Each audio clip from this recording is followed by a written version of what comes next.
Mega parent teacher meeting 3.0. అసలు దీని ప్రత్యేకత ఏంటో వివరంగా చూద్దాం. అసలు ఒక పేరెంట్ టీచర్ మీటింగ్ మెగా ఎందుకైంది? ఇది కేవలం రిపోర్ట్ కార్డులకే పరిమితం కాదు.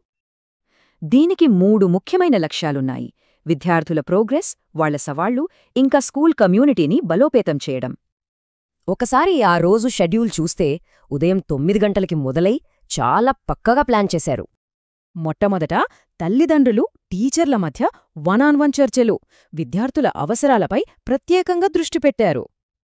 ఇక్కడ ఆసక్తికరమైన విషయమేంటంటే పిల్లల వయసు బట్టి చర్చించే అంశాలు కూడా మారుతున్నాయి.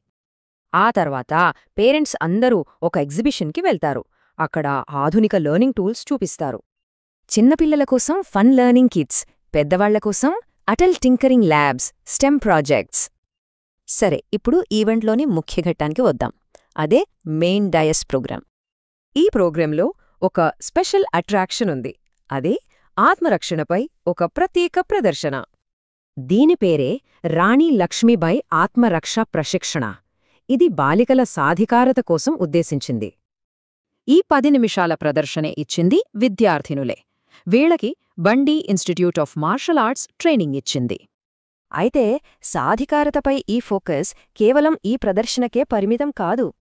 ఇది విద్యార్థుల భద్రత, శ్రేయస్సు అనే పెద్ద థీమ్లో ఒక భాగం.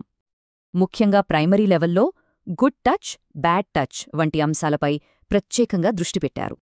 అంటే బేసిక్ ఎడ్యుకేషన్ నుండి ప్రాక్టికల్ స్కిల్స్ వరకు ఒక సేఫ్టీ కల్చర్ను నిర్మిస్తున్నారు. ఇక రోజు చివర్లో స్కూల్ కమ్యూనిటీ మొత్తాన్ని ఒక్కటి చేసే కార్యక్రమం ఉంది. అదే దుక్కా సీతమ్మ మధ్యాహ్నబడి భోజనం. అందరూ కలిసి భోజనం చేస్తారు. సో మెగా పీటీఎం అంటే కేవలం అకాడమిక్స్ కాదు, విద్యార్థి సంపూర్ణ శ్రేయస్సు, ఐక్యత.